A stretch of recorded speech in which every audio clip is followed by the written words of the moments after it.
Y'all know what time it is. Welcome to the fucking live stream.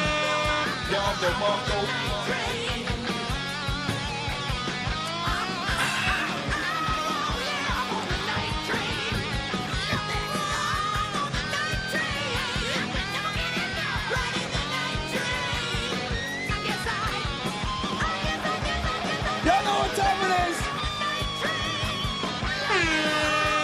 We can't be stopped. We won't be stopped.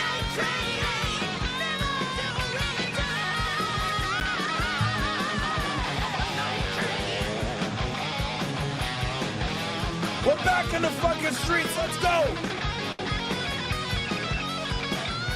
We live.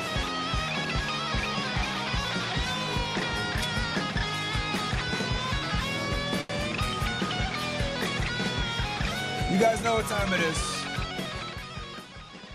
We are back. We are back. Holy shit. I'll keep it real. I did that tweet. I was like, nah, we ain't gonna hit 2K. I'll be able to go to sleep. And I didn't realize that you guys were like, nope, we are not going to sleep. The train continues. So we are live. We are live. What's up, guys? Welcome to the stream. Welcome to the stream. You can be anywhere else in the world, but you're here with me. Let's go ahead and fire up this Twitter space.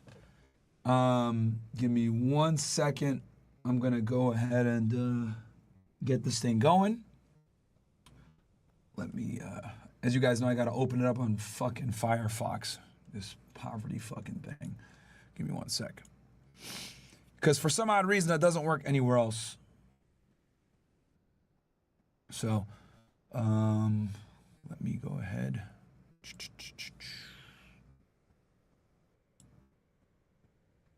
All right, we starting this bitch right now. And what I'll do is I'll also come in on my phone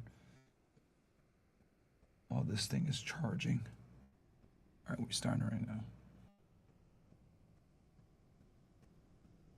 Opening up the space for you guys.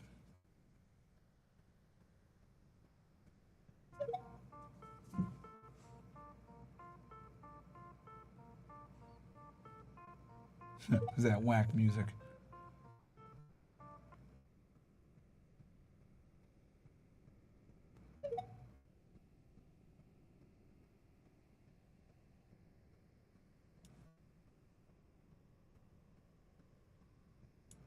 Referred to African Americans. What exactly is your problem? How much time you got, buddy? Where would I start? Well, first of all, they're lazy, good-for-nothing tricksters, crack-smoking swindlers, big butt-having, wide-nose breathing all the white man's air. They eat up all the chicken. They think they're the best dancers, and they stink. Did I mention that before? Yes, I believe you did, sir. Matter of fact, my friend Jasper told me one of them coons came by his house to pick his sister up for a date. He said, look here, nigger, that there's my girl. Anyone has sex with my sister, it's gonna be me.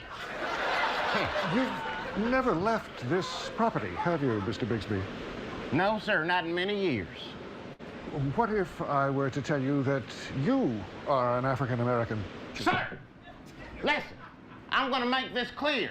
I'm in no way, shape, or form involved in any niggerdom. You understand? Yes, sir, but... But nothing. Now, if you'll excuse me, I have a book signing to go to. Why don't you bring your media cameras over there if you want to see some real truth?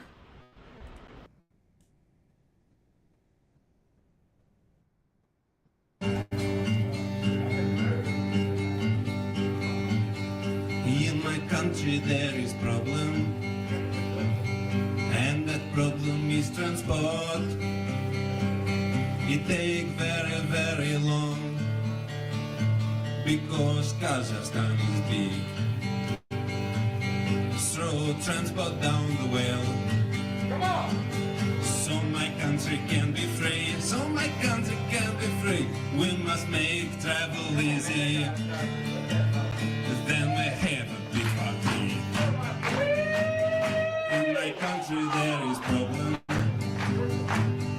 and that problem is the Jew. They take everybody money, they never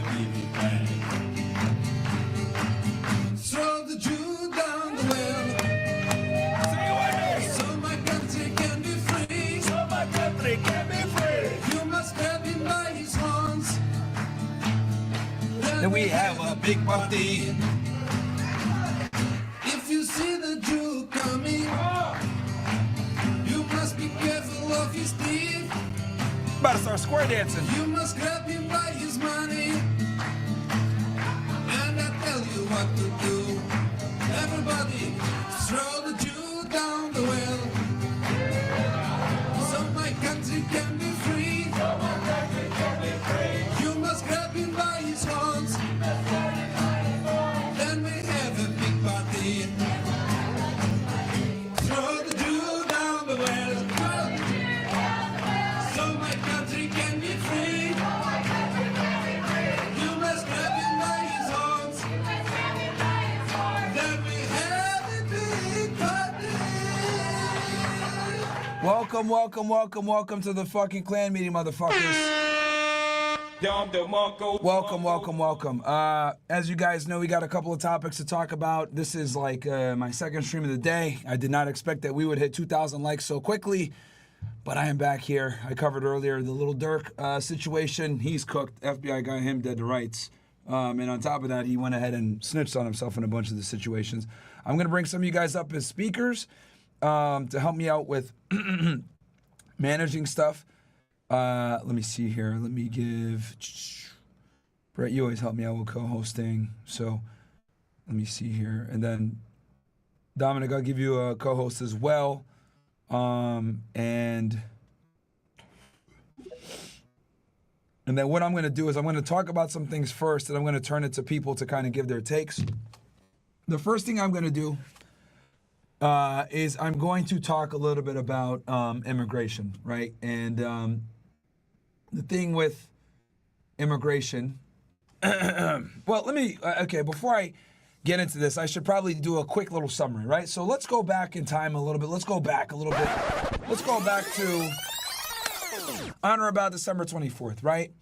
So Laura Loomer calls out, and she's been doing this for a few weeks actually. As you guys know, Trump won the, obviously if you've been, hopefully you've been, haven't been living under a rock, but Donald Trump is the president-elect. He won the election in a landslide fashion, and he has had the backing of Silicon Valley. People along the lines of Peter Thiel, Elon Musk, PayPal Mafia, Mark Zuckerberg, you know, a bunch of tech people, Sachs, etc. And, excuse me. So Laura has had an issue with this. She's been calling out, you know, Mark Zuckerberg, rightfully so, by the way, because Mark Zuckerberg is the face of censorship, and he was critical to censoring Trump after January 6th went down and was instrumental in, you know, basically leading the charge to get him censored on all the main platforms, Instagram, Facebook, YouTube, Twitter. He got banned everywhere after January 6th. And he, you know, grovels back to the fucking White House, donates $1 million to a Trump fund, and thinks that it's all good. And, you know, Laura Loomer being the Trump supporter that she's been for a very long time, she doesn't trust these tech guys, and rightfully so. I don't either, right? So she's been calling out Zuckerberg and these tech people for a while, and it all kind of came to an head on Christmas Eve, December 24th. She starts calling out Elon Musk in general, and for his support of H1B visas, right? And a couple of the other tech bros, right? And well, she started calling out tech bros in general for their support of the H1B visa. And for those of you that don't know, Laura Loomer is super anti-immigration. She did a whole documentary on it, I think called The Great Replacement, 4 or 5 part series where she went down to the Darien Gap down in Panama, notorious smuggling route used by smugglers to move illegal aliens into the United States, typically via Panama into South Florida, right? That's one of the routes that they use on top of Mexico, which we'll talk about that here in a little bit. So, obviously this causes a fucking shitstorm on X. And Dominic, if I miss anything, bro, please fill in any gaps, because I know you know this, you know this very well as well. So, no, for sure. I mean, really, the only thing I'd add is you talk about all the accounts that got suspended and stuff. Oh yeah, I'm gonna go into that. Cool. So yeah, But so clearly, though, there was a coordinated effort, to quell the opposition to this. hey, you're echoing a bit, Dominic. So I'll finish up and then you fill it in. So anyway, so she calls out all these tech bros, right? And it creates fucking like World War II, right? Like World War III, excuse me, Civil War, a MAGA civil war. because what basically happened, guys, was you got the Trump loyalists, the MAGA loyalists, who are anti-immigration, want strong borders, etc., fighting with these more, how do I say, left-leaning, more pro-immigration people and more pro-legal immigration, right? And the biggest point of contention here was the H1B visa. What is the H1B visa? The H1B visa, guys, is basically a visa that a lot of these companies in the United States utilize to bring in cheap foreign labor, okay? It is what it is. And to Elon Musk's defense, he has been a proponent of legal migration. He's a immigrant himself. I think he's a naturalized citizen now, but he came in here on a J1 or H1B visa originally back in like the 90s. And obviously he's in tech. So a lot of people that work for Tesla, a lot of people that work for X, a lot of them are H1Bs, right? But there's no doubt about it that the H1B visa is an exploitative visa. It's used to bring in cheap labor. About 70 to 80% of the people that come in on these H1B visas come from India. And it's caused a great amount of controversy, right? Vivek joined the battle. A couple of big conservatives joined the battle, and a lot of them actually joined Elon's side, disappointingly enough. We got prominent names like Alex Jones, Jordan Peterson, Michaela Peterson, aka Michaela Fuller now. Who else? I'm trying to think. Patrick Bet-David. A lot of these prominent, conservatives came and said, no, we agree with Elon. Like, we're all for legal immigration and bringing in the best and the brightest and all that other stuff, which, sounds good. But, someone like me who's worked in immigration for a very long time and understands how our visa system is exploited, it's not really a visa that brings in the best and brightest. The H-1B visa is alongside multiple other visas, the H-1B, the J-1, the F-1, the B-1, B-2 visa. These are some of the most abused non-immigrant visas we have in the United States. These are visas that allow people to come into the country and, quite frankly, stay here illegally. A lot of the illegal aliens that are in the United States, guys, are here illegally, but people tend to forget or not know that these aliens came in legally. I want to make that very clear. A lot of the illegal aliens that live in the United States, guys, came here legally, but now are here illegally because they overstayed a non-immigrant visa. And the four biggest offenders are the J1, the F1. The F1's visa is a student visa. The J1 is like an exchange student, right? Or / summertime worker. It's a very ambiguous visa in that regard, right? The B1, B2 visa, visitor visa, and then obviously the H1B visa, right? So, and Trump himself back in 2016 campaigned on stopping the mass legal immigration. And he actually campaigned saying the H-1B visa was exploitative. He even admitted it. Hey, I'm a businessman. I had a lot of people that were H-1B visa people. I use it as a businessman, but it's not good for the American workforce. And he was correct, right? And I give him a lot of respect because it takes a lot to admit that, hey, I utilize this visa for entrepreneurial reasons, but it's not good for the American public. And, I've been on some spaces today. Team Trumpster, I don't know if he's still here, but he ran a fantastic space earlier, which I was able to speak in. And we had a lot of people come in from the tech world, and I've spoken with many people from the tech world at this point. I knew this from my professional experience already, but talking to guys in the tech world, it's unanimous. They all know and agree that these H-1B visas are a go-around, a cheapskate way that these companies are able to bring in these foreign workers and get cheap labor while simultaneously increasing their bottom line, bringing up profit margins, and ostracizing American workers from the workforce because these foreigners come in and there's so many different ways where they're able to do kickbacks. They're able to use what's called body shops, where they employ a body shop instead of the individual, pay the individual a lower wage. The body shop pockets most of the money. It's ridiculous. And there's so many different schemes, which I won't get into. But the point you need to know, the bottom line is this. H-1B visas, J-1 visas, F-1 visas, and B-1, B-2s are some of the most exploited visas in America. And people utilize them all the time to come in here illegally. Come here legally and then overstay their visas. Now, here's the other scary thing that you guys need to know. If this person comes into the United States, right, legally, and overstays his visa and never gets encountered by law enforcement or whatever, there's an extremely high likelihood they will never be deported. I want to say that one more time for you guys. If someone comes into the United States utilizing one of these visas and decides to overstay their visa, there's an extremely high likelihood that that individual, if they're not directly encountered by ICE or commits a felony, they will probably never be deported, okay? Now, that's one angle of how we get exploited with the immigration system. This is like a 3 or 4 part process, right? I'm gonna go over this real quick.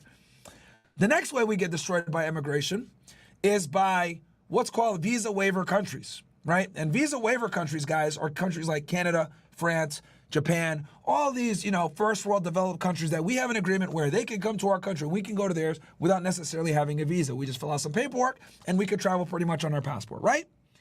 Well, that sounds great on paper, but the reality is a lot of these countries, we think that our economy is bad with inflation. Guess what, guys? The pandemic fucked up all the other countries worse, okay? You look at Japan, you look at Canada, you look at all these countries, their dollar is worse off than ours. And then on top of that, a lot of these countries are suffering from their mass migration. So what ends up happening a lot of the times is these people from these countries that are supposed to be developed first world democracy countries with universal healthcare and all these other, glitz and glamour things, they come to the United States and they just stay, right? They just stay. And not only do they stay, if they decide to not overstay their visa, what they'll do is they'll scam. They'll come here, they'll work illegally, they'll get some waitressing job or do OnlyFans or do some other bullshit, right? They'll work illegally.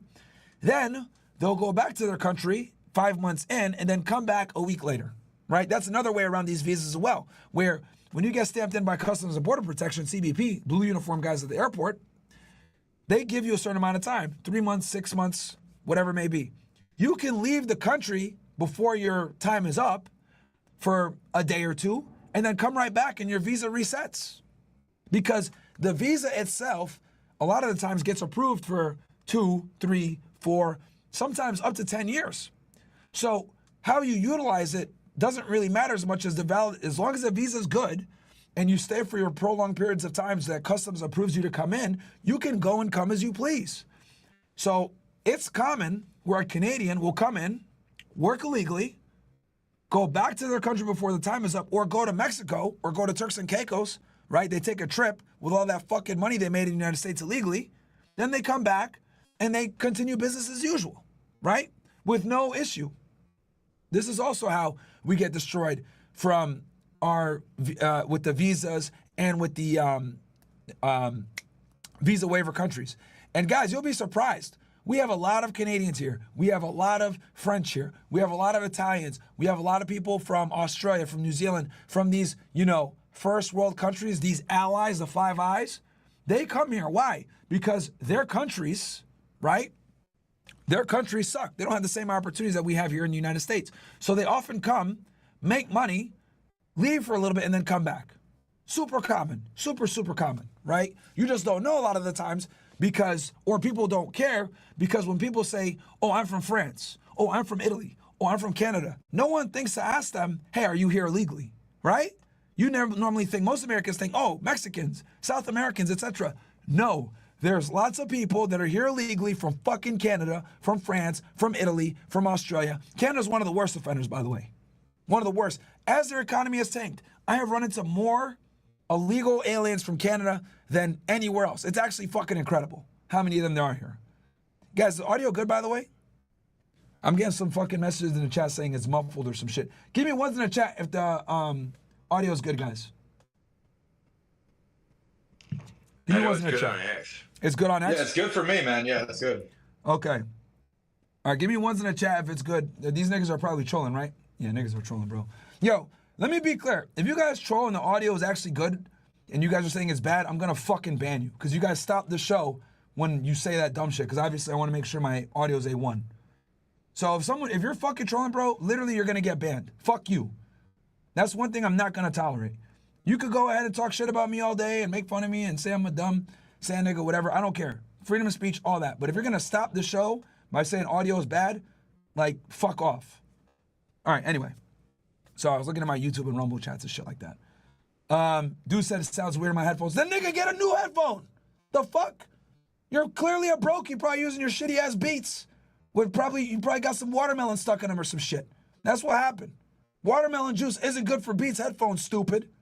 Niggas out here, it sounds weird in my headphones. Yeah, probably because you got your fucking cocoa butter in there, you dumb fuck.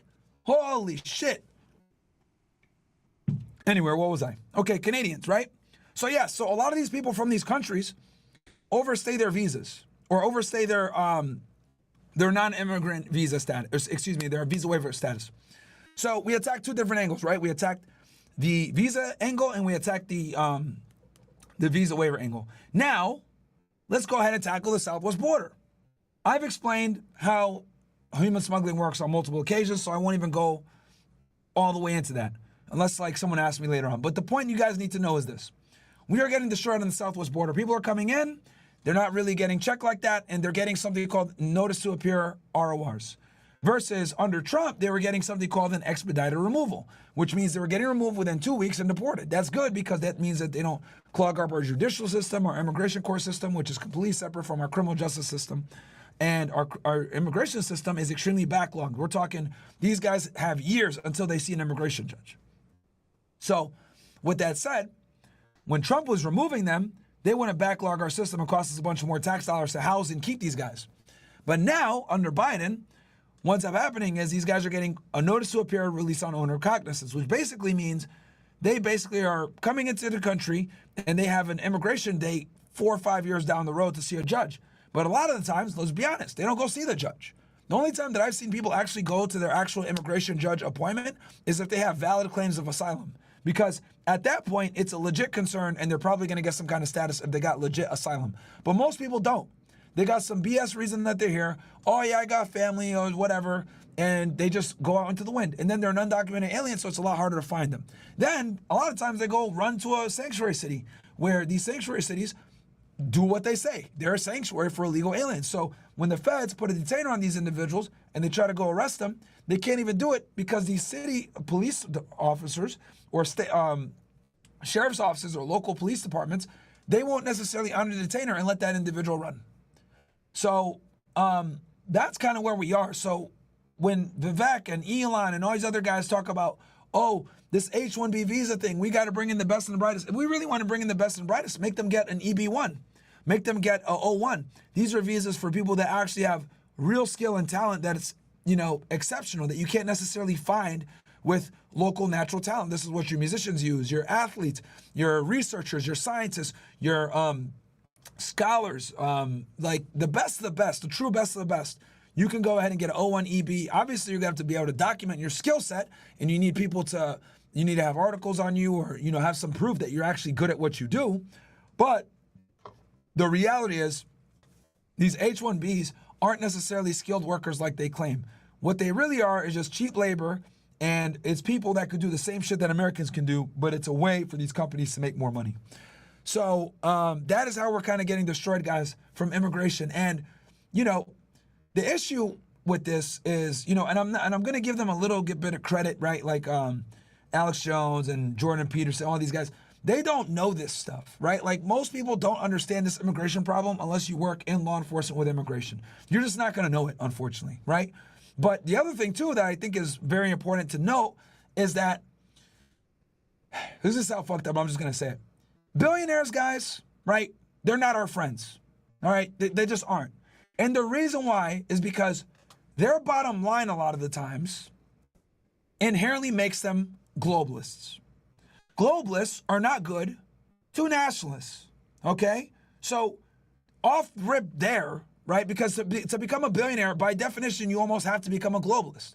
Because to amass that level of wealth, you have to have foreign interests. When you have foreign interests, that inevitably turns you into a globalist. Boom. It is what it is, right? So, yes, I like that Elon Musk came in and made Twitter more free speech. Right? I'm not going to say free speech because we're going to get into what happened after the fact. I like that he did that. But the reality is that he has interests. That's what politics is. It's all about interests. It's about who the donors are, what their interests are, why they pay, right? And a lot of the times, his interests are not going to necessarily align with the average American. Do you guys think Elon Musk gives a fuck about how much eggs cost? Do you think he cares about the price of gas? The price of, buying a home? None of that matters. And that's what happens when you've had money for too long. Him, Vivek, etc. These guys are out of touch with reality. They simply are out of touch with the reality. Because for you to say, oh, H1Bs helps us bring talent here, right? And we need to fix our education system. Well, Vivek, last time I checked, we have the most prestigious fucking universities in the United States. I can name a couple of them. Harvard, Yale, Princeton, Dartmouth, Cornell, UPenn, right? Columbia. These are all Ivy League schools. All the Ivy League schools, all the best schools in the fucking world that are in the Northeast. And then we want to talk about schools that aren't Ivy League. We could look at the MITs, the Stanfords, etc. Right?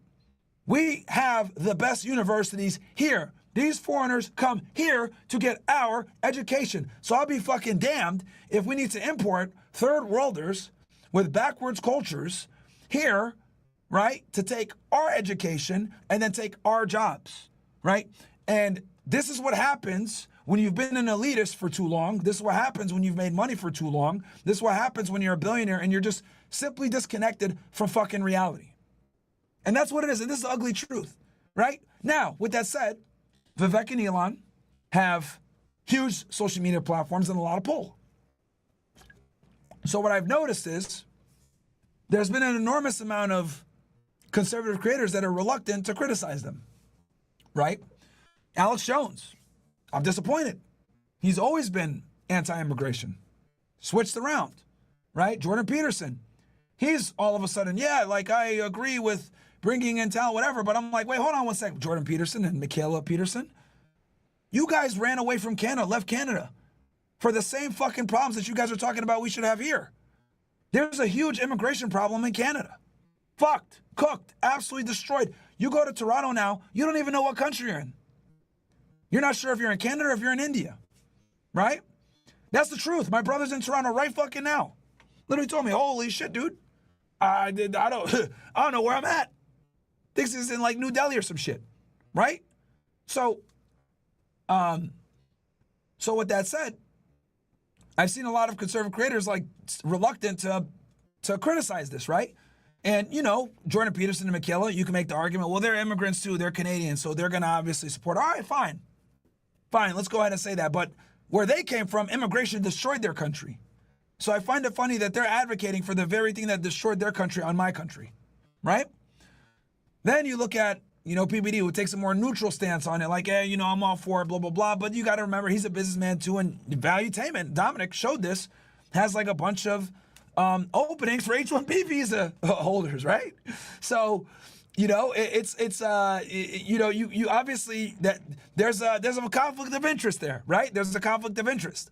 So I am a little disappointed because I thought some of these right-wing creators would be a bit more vocal about their opposition to Elon and Vivek. But the reality is that Elon and Vivek have huge social media platforms. They have huge connections. A lot of people are scared to go at them. But I will say I'm not scared. Laura Loomer obviously isn't scared. She got, and now we're going to get into the censorship portion of my monologue. She got her badge taken. She got her demonetized. She got her subscriptions taken. All for calling out the tech bros on their immigration. And you know what? She was 100% fucking right. Because MAGA was never about being pro-immigration. Hell, when Trump came in 2016, he wanted to even stop legal migration, right? And obviously he had a very difficult time doing that his first term because he had a bunch of backstabbing loser scumbags that didn't want to actually help him. This is why Project 2025 became a thing. A lot of people think it was like some radical right-wing conservative diabolical plan. No, Project 2025 was nothing more than a response to the backstabbing, piece of shit, bureaucratic government people that were surrounding Trump in his first administration, like Mike fucking Pence. That's what Project 2025 was. It was Trump loyalists that would help him get shit done. And people don't realize that when a new president comes in, he has to hire an enormous amount of people to help him out. We're talking about 5,000 to 10,000 jobs in the administration. Well, guess what? Trump's not a politician. He's a businessman from New York City. He doesn't know anyone in Washington, D.C. So what did he do? He had to rely heavily on people in his staff to staff the people. And a lot of these people didn't really give a fuck about MAGA, Donald Trump, or any of this stuff. So he had a really tough time getting shit done the first 2 years he was in. And a lot of people don't realize this, right? So he campaigned on building the wall. He campaigned on less immigration. Now, I know a lot of you guys are saying, well, hold on, Myron. What are you talking about, man? Oh, and then also I want to say, not only did Laura Loomer get censored, we got guys like my guy Dom here, lost his badge. Chief Trumpster lost his badge. All the grapers got fucking banned, right? And all for being opposing this H1B bullshit. And rightfully so. It is bullshit. And I'm telling you guys as an immigration professional for 10 plus years that saw, you know, companies and people abuse this visa, I can tell y'all that it's bullshit. So I think it's ridiculous that Elon Musk, who, you know, took over this app with the breath of, okay, I'm going to go ahead and make this thing free speech, would turn his back on the people and go ahead and silence people. Myron on X. What was that? Can I hear him? Y'all can't hear me? Yeah, he went completely quiet for me. Oh, shit. All right, let me refresh my thing. Give me 1 sec. Yeah, I think he might have audio on his stream, but just not in the space. Not sure if he can let him know or anyone else can. Hold on, I'm gonna fix it right now, chat. I'm gonna go back in. We going back in. Yeah. All right. Right now. All right, can you guys hear me now? Oh, all right, can you guys hear me now? Yeah, slight echo, but we can hear you. I fixed the echo. What was the last thing you guys heard me say before shit started fucking up? You're talking about, I think, Alex Jones. You're saying Alex Jones and talking about how, you know, him and I think Jordan Peterson were not really standing up against Elon on free speech. Yeah. So, so he banned a bunch of people. He banned the Groypers. Laura Loomer got debadged. Dominic got debadged. Hell, even Alex Jones's guy, Owen Schroyer, his right-hand man, got debadged. Right? Conservative Inc. Or is it Conservative Trumpster? What's it called? Conservative the big Conservative OG. Conservative OG. And how many conservative creators are under there? Like 200 or something like? Like something like 50 or 60, 50, I think. 50 plus, to my knowledge, 50 plus. Okay, so like 50 plus of them got debadged. And for those that are wondering, the reason why that's important to be verified on Instagram, guys, or Instagram, no, we're not talking about bitches. To be verified on Twitter, right, is because when you're verified on Twitter, you get more reach, you're able to respond, you can tweet more, you can tweet longer things, you're easier to find, etc. It's like a big deal, right? And the way Twitter works is you can have an organization, which is like a yellow badge, and then they can go ahead and have affiliates. So this conservative page was a yellow badge account, and it had like 50 creators under it that had blue badges, and they all lost their verifications. Now, I see that some of you guys got your badges back, but that's ridiculous that you guys lost your badges because of them. And then in some cases, Elon just got rid of all the Groypers, right? And I think he labeled them as spammers is how he went ahead and got rid of them, which I don't think that that's an appropriate way to do it because they have their own political takes. They comment on stuff. They're not spamming anything. They're making clips. I don't think they fall under spammers whatsoever, but that's a whole other conversation. But the point I'm trying to make is I was really disappointed that some of these, like, you know, prominent conservative, I mean, even Officer Brandon Tatum, right? They took this whole stance of, yeah, H1Bs aren't that bad or whatever. And it's like, holy shit, how many of us are left that are willing to be honest and say, Elon, no, this is bullshit. You and Vivek are wrong. You guys don't know shit about immigration. You guys are immigrants, and you guys are only looking at H1B when the reality is, like, looking at only H1B is like looking at your coffee table that's on fire when the whole fucking forest is on fire and your log cabin. You know what I mean? Like that, like, H1B is like a microcosm of a way bigger fucking issue. And I kind of explained it to you guys a bit with the Southwest border, with the abuse of our different visas, with the visa waiver program, how that gets abused. I haven't even talked about what motherfuckers do once they're in the country. I haven't talked about document benefit fraud. I haven't talked about marriage fraud. I haven't talked about all these dirty immigration attorneys that work together to get these guys paperwork. I haven't even talked about the stuff they do once they're in the country to stay and how they abuse the system and to get benefits. That's a whole other game. But the issue I'm trying to make is when they come in illegally and they overstay, it's inevitable that they're going to commit other crimes. So people think, oh, no, it's fine. It's immigration. It's not a big deal. No, it is a fucking big deal. Because for every illegal alien that comes in, that drains resources, right? And that creates issues. That takes away jobs. And then if you go ahead and you expand on that and then you multiply it, it creates even more issues. Then you add in the fact that you got people coming in and taking jobs legally. Then you got people taking jobs illegally. Then you got the crime. Then you got the fucking resources being taken. It's a big fucking problem. And the fact that people like Vivek and Elon are so hardcore on just talking about this H1B visa thing explains what I said before. It proves what I said before. They're just disconnected from reality. They've been rich for far too long. They've been high elites and elitists for too long. They're globalists. At the end of the day, everyone that's a billionaire is a fucking globalist. All right, let's just go ahead and just get that out the way right now. If you're a billionaire, by definition, you have to be a globalist to some level, right? So, because for you to earn billionaire status, you need to have a vested interest in international affairs to some degree, right? So that's just what it is. So I wish that more of these prominent conservative speakers would, kind of put a foot down and say, no, they're wrong and immigration is wrong. I didn't get Tucker's take on this. I don't know what Tucker's take is. I'd love to get, if Dom or Chief Trumpster, if you guys know. I know, obviously, Alex, Jordan Peterson, PBD, Michaela, who else? Brandon Tatum. I can't think of anyone else, but who else supported this H1B thing that you guys could think of? I'm trying to think of anyone that might have not supported it too. The only people I can think is me, Laura Loomer, and Nick Fuentes are the only people that oppose this shit. And obviously you guys, Dominic and you guys, but they're like the grapers, of course. There's a lot of people that just haven't said anything, which I think in this case, if you're omitting saying anything at all, that means that you support it because you're just trying to protect your pocketbook. Like Charlie Kirk or, Dan Bongino or none of those guys have really said much. No, Charlie Kirk supports the immigration. He does. Yeah. Well, then that's it. Okay, that's a great example then, because he's a major figure, especially for young conservatives. So he was one of the ones. He was one of the ones that said we need to staple green cards to diplomas. Yeah, 2019, he said that statement many times, and then got flipped after Nick called him out, and the Breakers went to college and called him out for that. Correct. Yeah. Charlie Kirk, thank you for mentioning. Yeah, Charlie Kirk is on. Anything that Vivek and Trump does, Charlie Kirk's going to support. So that's I'm not surprised with that. Anybody else? Because the only people I could think that are against there are obviously the Grapers, me, Laura Loomer, and obviously Nick Fuentes. I can't think of anyone else on the right that opposes this shit.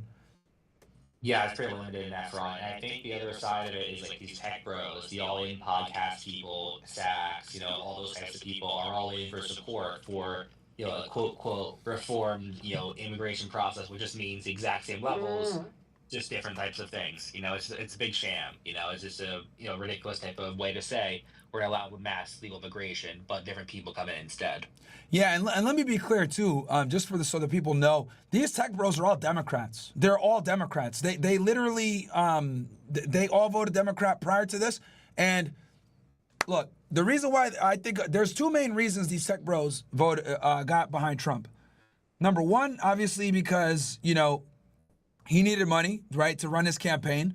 These legal costs that he had with all the pending criminal cases. Don't forget, guys, he got indicted in 4 different jurisdictions. He was sued multiple times. Even as a billionaire, that's going to drain your pockets, okay? So he was fighting 4 cases and a bunch of lawsuits. So he needed backing, right? And the tech bros had the money. That's how J.D. Vance got in.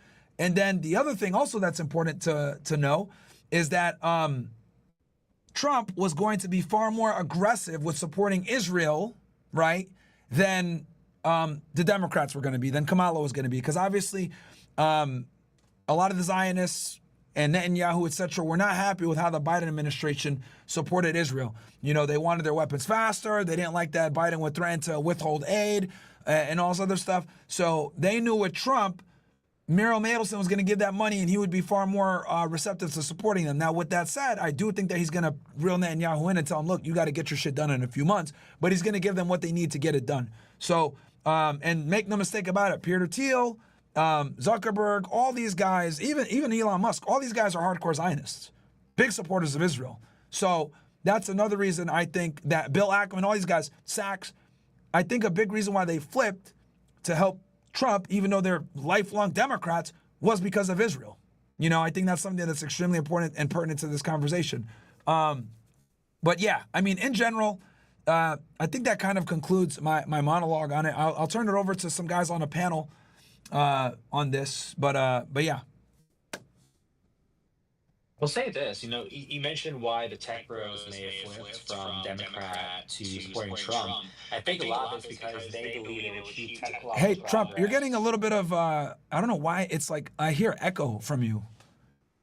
Do you guys hear echo too, or is that just me? Yeah, there's echo. It's because you're not muting.